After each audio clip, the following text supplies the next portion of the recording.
I want to know what Alienware is trying to accomplish by releasing so many laptops in 2021 during a chip shortage, especially when you consider that these laptops are on the more expensive end of the spectrum. If you already own an Alienware laptop that was released this year, there's no reason to go out and get the other ones since their specs don't vary drastically. One thing that all these laptops have in common is that Dell offers you plenty of options to make your configurations perfect. In this video, I'll be showing you the best configuration you could get without spending too much cash. With the R5, the most powerful graphics card that you could pick was the NVIDIA RTX 3070, which meant that you couldn't pair an R5 with an RTX 3080. Fortunately for the R6, the 3080 option is available, but the TGP on that graphics card is 115, and that goes for all the other graphics cards as well, except for the 3050. This is a strange decision since both the R4 and the X17 had a TGP of 165 watts with their 3080s, so it is disappointing that Dell's making their laptops slightly weaker. Maybe if the R6 had a 17-inch option, they would increase the wattage, or maybe the wattage was lowered so that the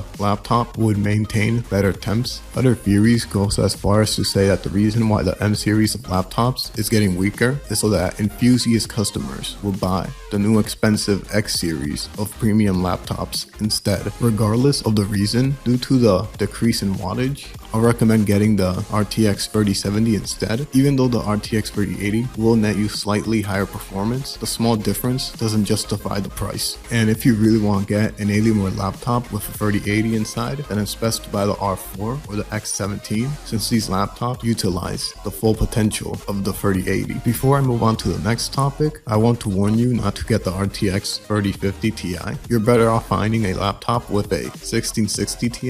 The reason why is because 4 gigs of RAM isn't enough for modern gaming, especially at these prices. For the processor, you only have Intel options available. If you really want a Ryzen CPU, then you should probably go with the R5 instead, since both models are pretty much the same. Dell gives you the option between the 11th gen Intel i5 or the i7. I suggest going with the i7. Even though it's a bit more expensive, this is the processor you should pick because it pairs really well with the RTX 3070.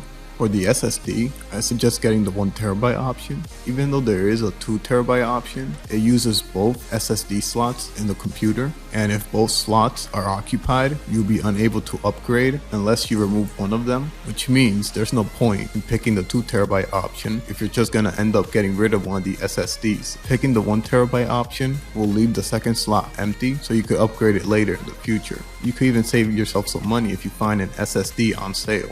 For the display, you have the choice between a 1080p panel or a 1440p panel. Both are quality options since they both have NVIDIA G-Sync and Advanced Optimus. The 1440p panel is a better option, even though it has a lower refresh rate. You'll probably not get much use out of a 360Hz display since I doubt you'll find many games that could run at that many frames per second. Despite the lower refresh rate, 240Hz is still very high, and it will allow you to play games at higher resolutions beyond 1080p without sacrificing too much performance. For the RAM, you have 3 options: 8 gigs, 16 gigs, and 32 gigs. 8 gigs is way too low for any serious amount of gaming, and 32 is too much, since there aren't many games that even require that amount. The go-to choice is 16 gigs, since it's the happy medium between the two choices. 16 gigs is also a very safe option, since you could just upgrade later in the future if it becomes obsolete, and by the time that happens, the RAM options should be much cheaper.